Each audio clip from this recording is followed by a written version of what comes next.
आदलं घेतलं, आदल्यामध्ये गहू मोजले, गहू मोजल्यानंतर असं वरती शीक लावली आणि सगळ्यात वरचा दाना, सगळ्यात वरचा दाना, वरचा दाना उड्या मारायला लागला. काय म्हणतोय? मी सगळ्यात वर आहे, मी सगळ्यात वर आहे, मी सगळ्यात वर आहे. मालक म्हणले उड्या मारू नको. आदलं घेतलं आणि काय केलं? काय केलं? उलट पाडलं. उलट टाकल्यावर वरचा कुठं गेला? म्हणून वरच्या जास्त उड्या मारली. वर आम्ही लय वर आहे, आम्ही लय वर आहे. येडा आहे तू, तुझा नंबर पहिला लागेल, पहिले तू खाली आणि मग बाकी तुझ्या वरती. म्हणून माणसाने उगीच अहंकार करू नये. ज्ञानोबा म्हणतात ब्रह्मदेवाला वाटतं की मी मोठा आहे. येडा आहे तू, जेव्हा नंबर लागेल पहिले तुझा ब्रह्माचा नंबर आणि मग बाकीच्यांचा नंबर. ब्रह्मदेवाला अगोदर जावं लागेल, प्रत्येकाला मरावं लागतं. माझं म्हणणं काय? मरावं लागतं. काही लोक म्हणतील महाराज मरावं लागतं, मान्य आहे, पण मरण करू शकतं का? मी कधी मरणार आहे हे मला कळेल का? ऐका, माणसाला आपलं मरण करू शकतं कसं हे योगेश महाराज त्याच्या मनाचं सांगणार नाही, हे ज्ञानोबा यांचं आहे. मी तुम्हाला पुढच्या 10 मिनिटांमध्ये तुमच्या प्रत्येकाचं मरण सांगेल. ऐकायचं का?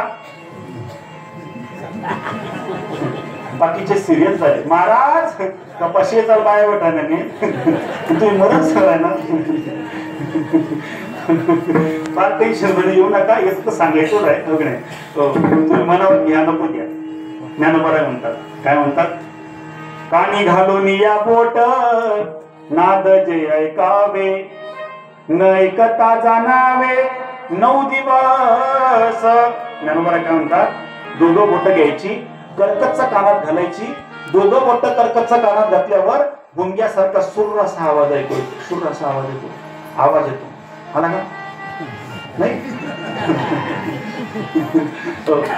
पोरं आहेत ना, पोरं साधे असतात, ते लगेच चेक करून पाहतात महाराष्ट्र पण फोटो. गरगतचा असे बोटे घातले की गुंग्यासारखा आवाज येतो. आवाज येणं बंद झाला की समजून घ्या पुढच्या 9 दिवसामध्ये माणसाचा मृत्यू निश्चित आहे. पुढे ज्ञानोबा म्हणतात, डोळा ठेवून या बोट चक्र जे पहावे, न दिसता जाणावे 7 दिवस. दोघं डोळ्यांवर गरगतचं बोट ठेवावे.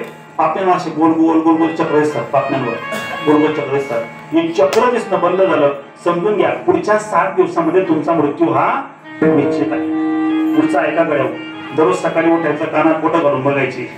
आवाज जर आला तर अजून काही टेन्शन.